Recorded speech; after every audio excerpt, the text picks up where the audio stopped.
If he's a legitimate NFL talent, he'll have the opportunity to prove that. But all this crying and bitching and moaning from the media, I get the Sanders family being upset. They should be upset.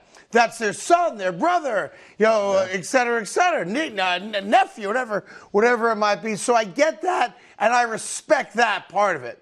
And the fact that he got pranked along the way, yeah, that sucks too because it played out on social media.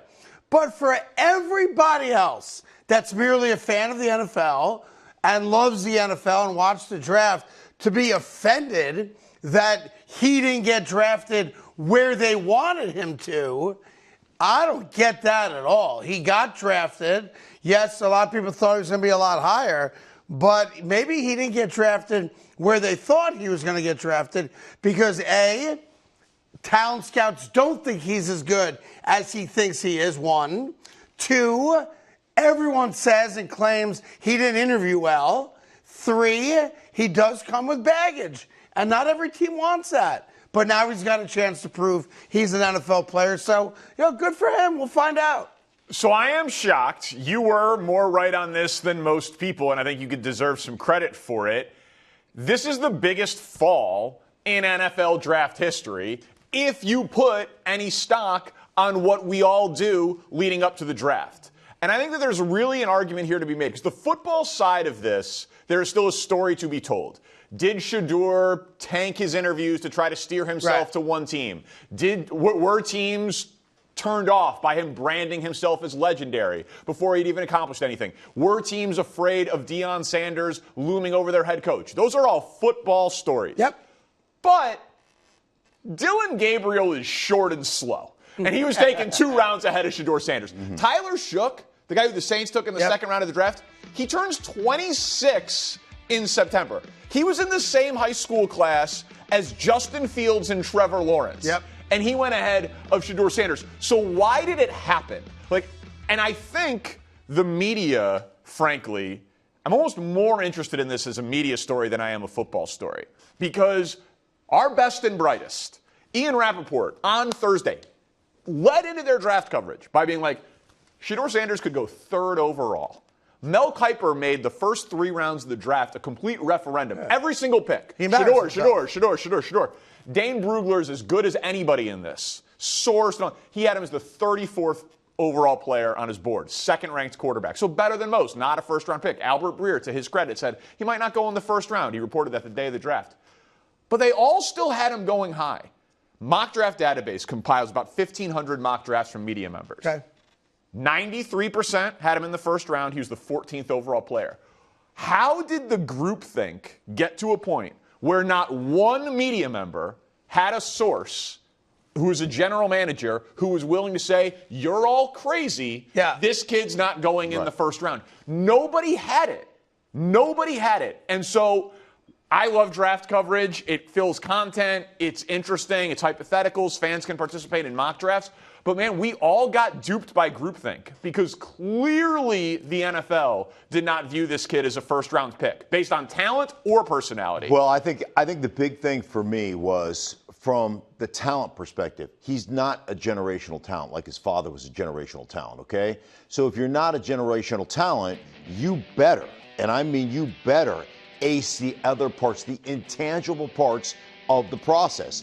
And by all accounts, and we heard the reports, he did not ace the intangible aspect of it, the interview, the talking football. Then we get into the arrogance or the reported perceived arrogance or the reported, entitlement. And that goes back to before the season started last year. Remember when the report was there are certain teams that will play for? The one thing you've got to remember in the NFL, not everybody needs a quarterback.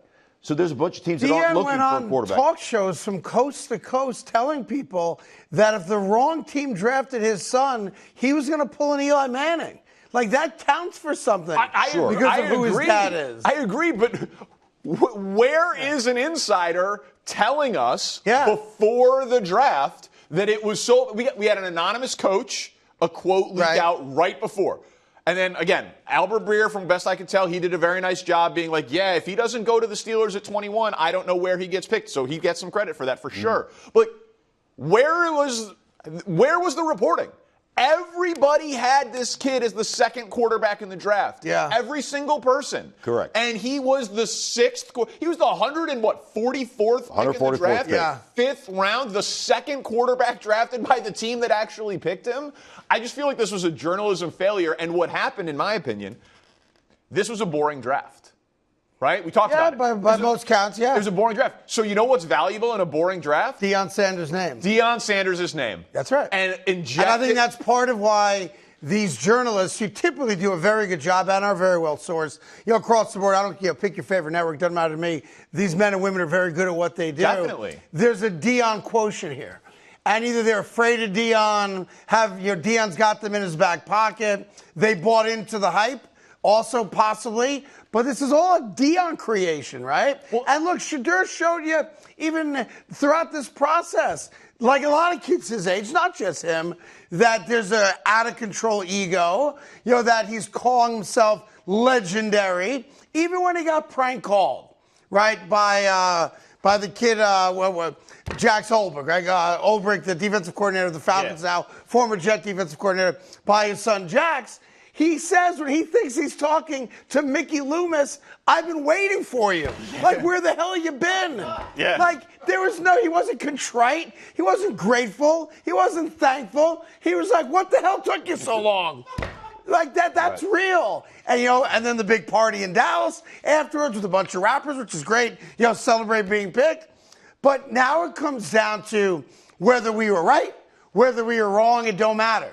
He's now in an NFL camp. And his daddy doesn't get to go with him, and his brother doesn't get to go and document all of it for him. Now he's one of about 80 guys, right? Yeah. That'll be there until they start weeding down to 53. If he can play, he'll get a chance to play. If he can't, he won't. It's that simple. Well, and that thing also, Kenny Pickett, Joe Flacco, Dylan Gabriel. Not an impossible quarterback room to emerge out of. Right. Like, it's actually, at the end of the day. He's in a great spot. At the end of the day, it's actually a pretty good spot. He can be the best of those 5 quarterbacks. I don't think there's any question. If you just base it on. I do, because I don't think he's very good. That's what you don't think, but I'm telling you. Accuracy. He's got to learn to throw the ball on time. He can't take the sacks that he took at CU. Some of that was the way they operated as an offense. So some of that is on the coaching staff and what they wanted to try to achieve. But he is an outstanding, accurate guy, down the field accuracy, all those things. I'm telling you, I look at this and say the reason that he fell is these pre-draft interviews that did not go well, and obviously, I wasn't in any of those. Or there's this. There's a video. Maybe you guys can find it for later in the show, and I apologize. I'm just thinking of this now, and I don't have it ready for you. There's this great workout video with him and Cam Ward going back about 2 months now, so after the season, right? And Cam Ward saying to him, man, all you ever did was check down Charlie. He goes, if I got to throw the passes you threw, my completion percentage would have been 90%. That's all you did was check down. We'll get the video for you. Check down. Check down. And then Shedeur goes, I need a water break. Cam goes, we did one drill, and you're going to get water? He goes, no, I'm going to get Gatorade. They pay me. And it's a great juxtaposition between the guy that went number 1 and the guy that went 144th. But you guys are right. Who's he got to beat out? Dylan Gabriel was not a great college quarterback. Good, very good. Sure. Won a lot of games, obviously. A 40-year-old in Joe Flacco. A guy with tiny little baby hands in Kenny Pickett, and Deshaun's not playing. Yeah. So you're going to find out if he's legitimately a starting quarterback in the NFL. This is the best spot for him to be. Hey there, thank you so much for watching Breakfast Ball. You can subscribe right here to get all the latest bits and segments from our show. And hey, while you're at it, make sure to check out all the amazing content from all the other shows also right here on FS1.